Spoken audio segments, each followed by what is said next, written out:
देख रहे हैं रेलवे वैकेंसी को लेकर, रेलवे में ग्रुप डी की वैकेंसी को लेकर। अब इसको ग्रुप डी आप नहीं कहिए, ग्रुप डी सी हो चुका है, क्योंकि अपग्रेड कर दिया गया है माननीय पीएम द्वारा।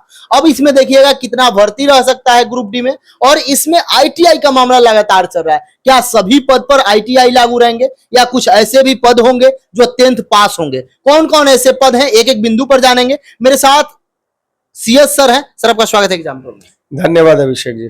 सर, क्या क्या बदलाव हो सकता है, क्योंकि जो भी वैकेंसी आ रहे हैं कुछ ना कुछ परिवर्तन देखने को मिल रहा है। कई सारे वैकेंसी में एज में छूट मिला, इसमें भी मिलेगा, लेकिन कौन कौन ऐसे पद हैं जिस पद पर आईटीआई रहेगा, कौन कौन ऐसे पद हैं जिस पर 10+2 रहेगा? देखिए, जब 2019 में वैकेंसी आई थी जी, तो उस समय सरकार ने स्पष्ट कर दिया था कि इस बार तो चलिए हम 10th वाले को अलाउ कर दे रहे हैं, लेकिन उसके बाद जो भी वैकेंसी आएगी वो आईटीआई बेस्ड ही आएगी। तो ऐसा माना जा सकता है कि अधिकांश जो वैकेंसी होगी, और इसका हम एक आधार भी आपको बता रहे हैं कि बहुत सारे बच्चों ने और संस्थाओं ने आरटीआई से ये मंगवाया है, आरटीआई के द्वारा, कि बताइए कि जो वैकेंसी ग्रुप डी की आएगी वो किस तरीके की आएगी, आईटीआई वाली आएगी कि बिना आईटीआई वाली आएगी, सिर्फ 10th पे आएगी जैसा आता था।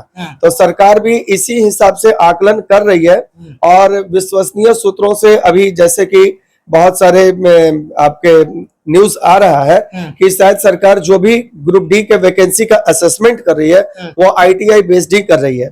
लेकिन इससे भी नकारा नहीं जा सकता है कि कुछ ऐसे पोस्ट जरूर आएंगे जो केवल 10th पास वाला आएगा।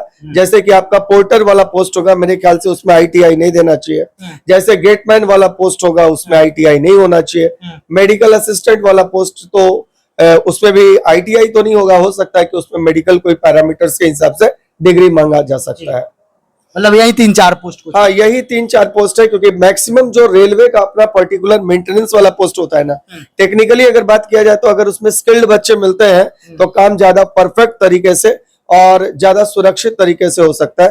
तो सरकार भी यही चाहेगी कि हम इसी सिस्टम को अपनाएं। सर, ये भी होता था ग्रुप डी में बच्चे ज्वाइन कर लेते थे, 1 साल बाद छोड़ देते थे, क्या ये भी एक बड़ा कारण है? चूंकि सर्वे किया गया तो उसमें लगा कि आईटीआई वाले बच्चे नहीं है, वो नॉन टेक्निकल बच्चे हैं, वो लोग उससे काम नहीं हो पाता, इसलिए वो छोड़ देते हैं। हाँ, ये भी बात सत्य है कि सरकार को जरूर कहीं ना कहीं लगा होगा कि जब हम नॉन स्किल्ड वर्कर्स को रख रहे हैं या नॉन आईटीएन को रख रहे हैं तो हम उस हिसाब से काम नहीं कर पा रहे हैं। तो सरकार ने जरूर ये सोच करके ही एक सोच समझ के फैसला लिया होगा। सर, एक बात बताइए, जो बच्चे हैं कितना सीट रह सकता है? क्योंकि अभी आप देखे हुए एलपी में भी कम था, बाद में कुछ बढ़ा, टेक्नीशियन में कम था, बाद में कुछ बढ़ा, एनटीपीसी में आप देख रहे हैं क्या सीट है, इसमें क्या रह सकता है, क्या संभावना है? ग्रुप डी में कितना पद हो सकता है? देखिए, क्योंकि परीक्षा 2022 में हुआ है और 22 के बाद अभी 24 हो चुका है, तो मोटा मोटी 2 साल हो गया है। मेरे अंदाज से इस 2 साल और पहले का भी थोड़ा वैकेंसी ले ले, क्योंकि कोविड पहले का ही वैकेंसी था।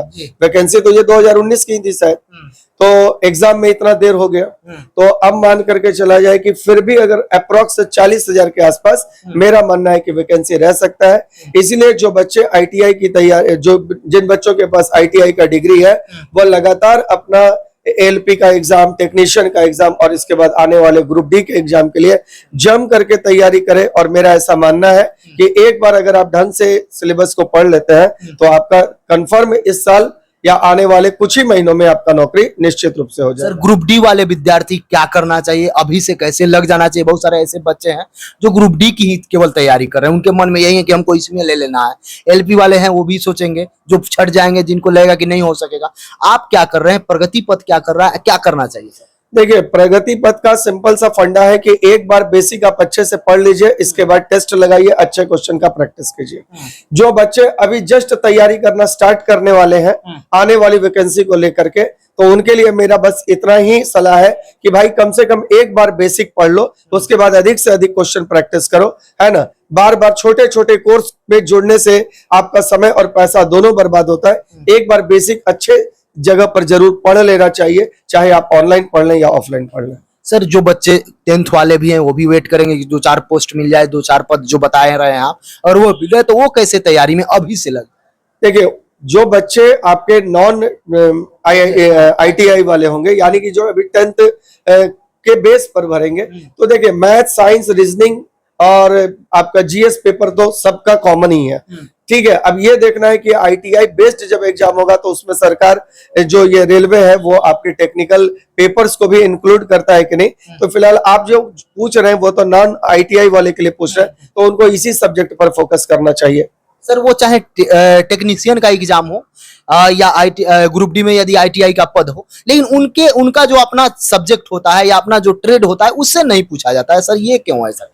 नहीं, मेरे ख्याल से ये तो थोड़ा सा सोचने वाला बात भी है। आपका प्रश्न भी बिल्कुल सही है कि जब आप टेक्निकल एग्जाम ले रहे हैं, जैसे टेक्नीशियन की वैकेंसी आई तो टेक्निकल एग्जाम हुआ, इसमें निश्चित रूप से टेक्निकल का पेपर्स होने चाहिए थे और मेरा मानना है कि कंपलसरी 100% होना चाहिए था। लेकिन फिर भी सरकार ने जो फैसला लिया है, अब इसके बारे में क्या कहा जाए, लेकिन फिर भी हम सुझाव सरकार को जरूर देना चाहेंगे आपके चैनल के माध्यम से कि सर आप जरूर इसमें टेक्निकल पेपर्स पर विचार कीजिए। तो जो भी विद्यार्थी देख रहे हैं, इसके बावजूद भी आपके मन में किसी प्रकार का कोई समस्या चल रहा है, वो चाहे एनटीपीसी की तैयारी कर रहे हैं या एलपी की तैयारी कर रहे हैं या टेक्नीशियन की तैयारी कर रहे हैं या ग्रुप डी वाले विद्यार्थी हैं, कमेंट सेक्शन में जरूर कमेंट कीजिएगा। नेक्स्ट इंटरव्यू में उसको शामिल करूंगा। सर समय देने के बहुत बहुत धन्यवाद अभिषेक जी।